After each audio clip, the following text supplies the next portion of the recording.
नमस्कार दोस्तों। Welcome to credible ISPCS family. मेरा नाम विशाल है। आज एक और इम्पॉर्टेंट टॉपिक की हम चर्चा करेंगे, historical background of Indian constitution. Historical background of Indian constitution को हम दो पार्ट्स में पढ़ेंगे। कंपनी रूल 1773 से लेकर 1858 तक और 1858 से लेकर 1947 तक ब्रिटिश क्राउन का रूल, मतलब एक तरह से जब ब्रिटिश पार्लियामेंट का डायरेक्ट अधिकार था इन इंडिया। तो आज हम 1773 से 1858 तक जितने भी रेगुलेटिंग एक्ट आए हैं, चार्टर एक्ट्स आए हैं 1858 तक, उनके सारे प्रोविजंस को डिटेल में देखेंगे। चलिए क्लास स्टार्ट करते हैं।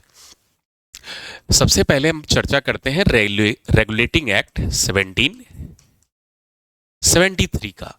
इसके इंपॉर्टेंट प्रोविजंस, कीवर्ड्स में जो सवाल जहां से आते हैं उसको हम देख लेते हैं।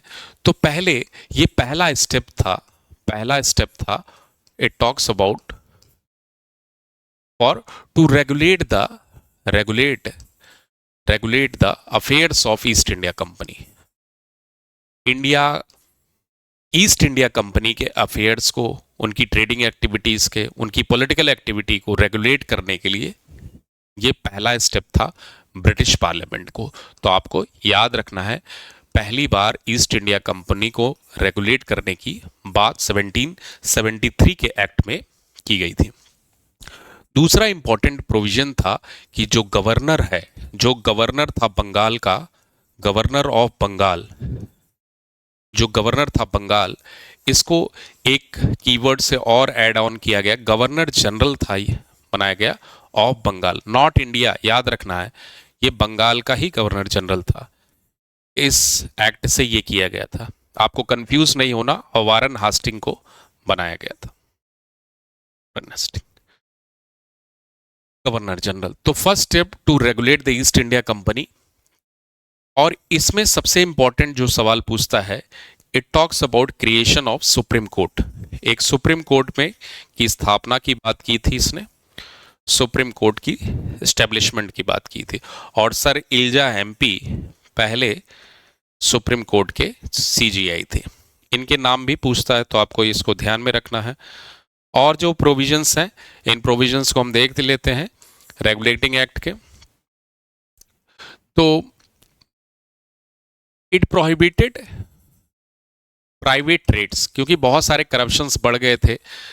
जो ईस्ट इंडिया के प्राइवेट एम्प्लॉयज़ थे ये आपस में ही करप्शंस बहुत सारे करते थे, जिससे कंपनी और ब्रिटिशर्स पार्लियामेंट को बहुत सारा नुकसान होता था। तो प्राइवेट जो ट्रेड था बिटवीन द एम्प्लॉयज़, इसको प्रोहिबिट करने की भी बात की थी रेगुलेटिंग एक्ट 1773। अब हम बात करते हैं, एक और इम्पॉर्टेंट एक्ट है जो रेगुलेटिंग एक्ट के शॉर्टकमिंग्स थे, ड्रॉबैक्स थे, उनको दूर करने के लिए ब्रिटिश पार्लियामेंट ने एक और एक्ट लाया जिसका नाम है पिट्स इंडिया एक्ट 1784।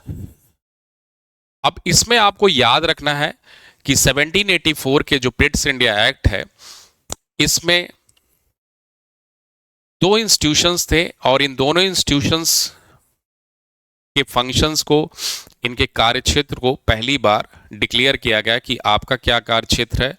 और आम जैसे बोर्ड ऑफ कंट्रोल जो था, बोर्ड ऑफ कंट्रोल ये पॉलिटिकल अफेयर्स को देखता था, ये सारे पॉलिटिकल अफेयर्स को देखता था।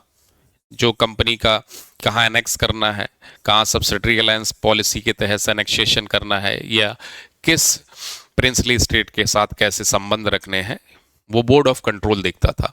और कोर्ट ऑफ डायरेक्टर्स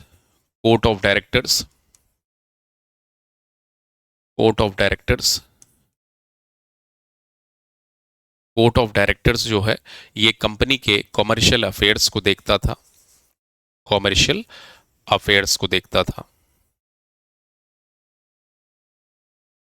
अफेयर्स मतलब सारी जो इकोनॉमिक एक्टिविटी था।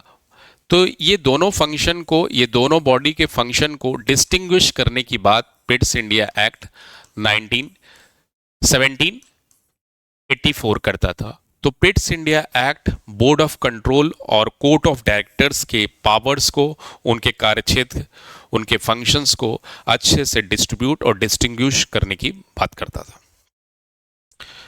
तो ये इंपॉर्टेंट प्रोविजन है पिट्स इंडिया एक्ट 1784। अगर सवाल आएगा तो यहीं से आएगा। नेक्स्ट चलते हैं पिट्स चार्टर एक्ट।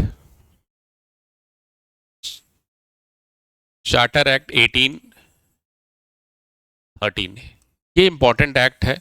यहां से अगर historical background of Indian constitution से सवाल बनता है तो इस चार्टर एक्ट से सवाल बनने की प्रोबेबिलिटी बहुत हाई रहती है। तो charter act 1813 ended the monopoly. It talks about to end the monopoly of East India Company. East India company का ही मोनोपोली, जो ट्रेडिंग एक्टिविटी का राइट्स था वह सिर्फ ईस्ट इंडिया कंपनी को दिया गया था। तो ईस्ट इंडिया कंपनी के जो मोनोपोली थी उसको एंड करने की बात, एक्सेप्ट टी और जो ओपियम ट्रेड होता था चाइना से लेकर के, उसको छोड़ करके। तो मतलब इन दोनों सब्सटेंस को छोड़ करके और भी कंपनी जो ब्रिटिश पार्लियामेंट की थी या ब्रिटिश हुकूमत की थी, वो भी कंपनीज भारत में आकर ट्रेड कर सकती थी, एक्सेप्ट दीज टू। तो ये सबसे इंपॉर्टेंट था कि ये मोनोपोली जो ईस्ट इंडिया कंपनी का था उसके एंड करने की बात करता था। और एक और important, 1 lakh rupees to for education sector.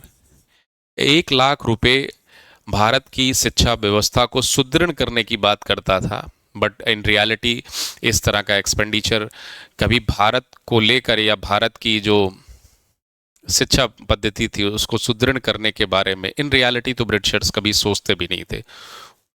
तो 1 लाख रुपया for to promote the education of India, या जो एजुकेशनल सिस्टम था उसको promote, but in reality it was never done.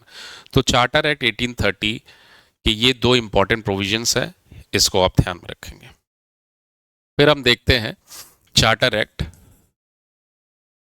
और ये इंपॉर्टेंट एक्ट है 1833। अब चार्टर एक्ट 1833 ये इंपॉर्टेंट एक्ट है क्योंकि यहाँ से बहुत सारा सवाल पूछता है। एक तरह से ये हॉलमार्क था, हॉलमार्क या फाइनल स्टेप था टुवर्ड सेंट्रलाइजेशन। मतलब पावर को एक जगह पे रखना, या ब्रिटिशर्स पूरी तरह से पावर को अपने पास ले लिए थे, सेंट्रलाइज कर लिए थे। मतलब लोकल रिप्रेजेंटेशन, मतलब इंडियंस को थोड़ा एडमिनिस्ट्रेशन में भाग लेने का पूरी तरह से कर्टेल थी व्यवस्था ये। तो फाइनल स्टेप था सेंट्रलाइजेशन। बहुत एक हद तक ब्रिटिश पार्लियामेंट पूरी तरह से पावर को अपनी तरफ रखा था, डिसेंट्रलाइजेशन की उन्होंने कहीं बात नहीं। तो फाइनल स्टेप टुवर्ड्स सेंट्रलाइजेशन की बात यहाँ पे ये चार्टर एक्ट 1833 में इंपॉर्टेंट है, इसको आप याद रखेंगे। फिर एक law commission to establish a law commission of India. Law commission जिसके पहले अध्यक्ष बनाए गए थे लॉर्ड मैकेले, इनका नाम आपको याद रखना है।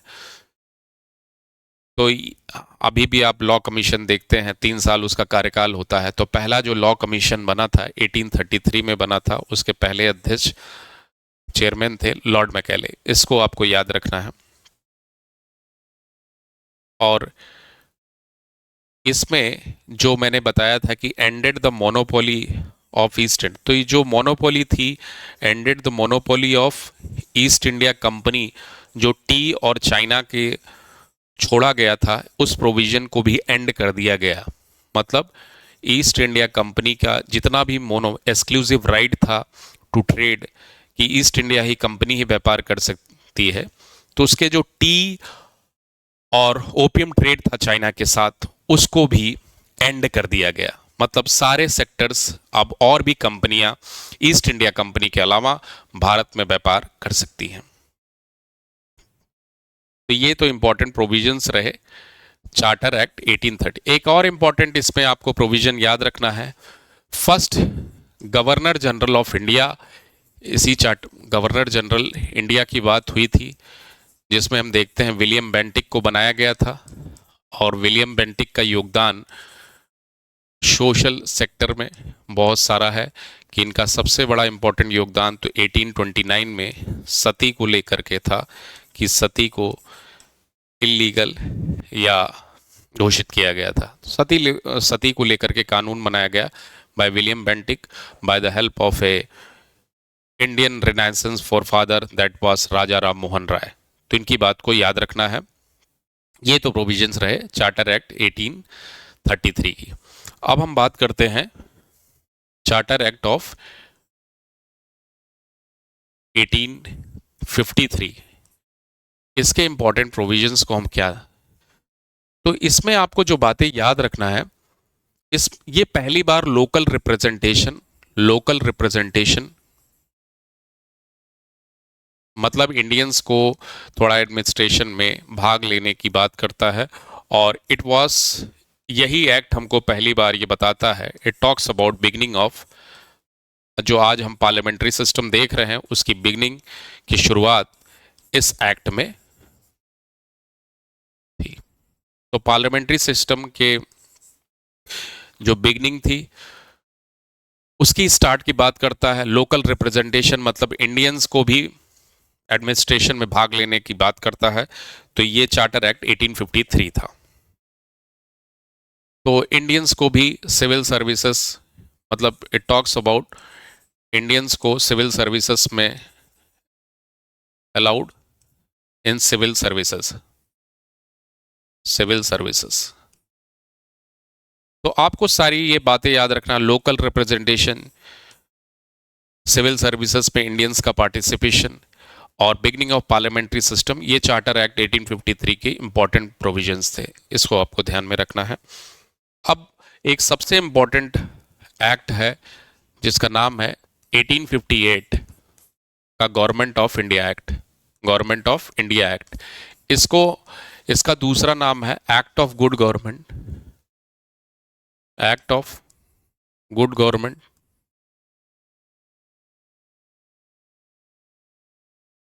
दूसरा इसमें इसका सबसे इंपॉर्टेंट प्रोविजन क्या था कि ईस्ट इंडिया कंपनी के रूल को खत्म करके डायरेक्टली द क्राउन ने अपने हाथ में अधिकार ले लिया। क्राउन टुक द रूल, मतलब British crown,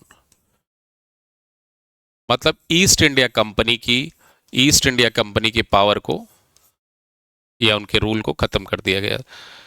so government of India की जो पावर थी कंपनी से हट करके अब ब्रिटिश कानून या ब्रिटिश पार्लियामेंट में अपने पास ले लिया था। तो चार्टर एक्ट 1858, क्योंकि हमने देखा था एक साल पहले ही भारत में एक बहुत भीषण आंदोलन हुआ था, रिवॉल्ट ऑफ 1857। तो रिवॉल्ट ऑफ 1857 के जो रिपरकशंस थे उससे बचने के ब्रिटिश ने अपनी पॉलिटिकल सेटअप को और पूरी तरह से चेंज किया और कंपनी के शासन को खत्म करके ब्रिटिश काउन का शासन लाया। ये सबसे इंपॉर्टेंट प्रोविजन है। दूसरा, इसमें जो गवर्नर जनरल का नाम था उसको चेंज करके अब यहां से वैसराय वर्ड केम इनटू पिक्चर। तो जो पहले वैसराय थे इंडिया में, लॉर्ड कैनिंग। तो अभी तक 1857 या 58 तक गवर्नर जनरल इंडिया में होते थे। जैसा कि मैंने आपको पहला बताया था कि first governor general of India was Lord William Bentinck. Now तो 1858 का ये सब्सटेंस ये भी कहता है कि चार्टर एक्ट जो आपका 1858 या गवर्नमेंट ऑफ इंडिया एक्ट 1858 ये कहता है कि दिस प्रोविजन, जो गवर्नर जनरल का प्रोविजन था उसको हटा करके वायसराय एड ऑन किया गया। और एक सबसे इंपॉर्टेंट इसमें और प्रोविजन था, सेक्रेटरी ऑफ स्टेट एस्टेब्लिश किया गया था। सेक्रेटरी ऑफ स्टेट, और सेक्रेटरी ऑफ स्टेट ये इंडिया अफेयर्स को, इंडिया के कार्यक्षेत्र को कहां से देखते थे, ये ऑफिस क्रिएट की गई थी लंदन में, और इंडिया के मामलों को देखने के लिए, या इंडिया की जो कॉलोनी थी इनको लेकर के rules and regulation secretary of state की ऑफिस बनाई गई थी to look into the matters of India. ये इसके इंपॉर्टेंट प्रोविजंस थे। और हमने बात की थी पिट्स इंडिया एक्ट में बोर्ड ऑफ कंट्रोल और कोर्ट ऑफ डायरेक्टर्स, इन दोनों सिस्टम को एंड कर दिया गया था। मतलब it also talk of ending the court of director COD और जो बोर्ड ऑफ कंट्रोल,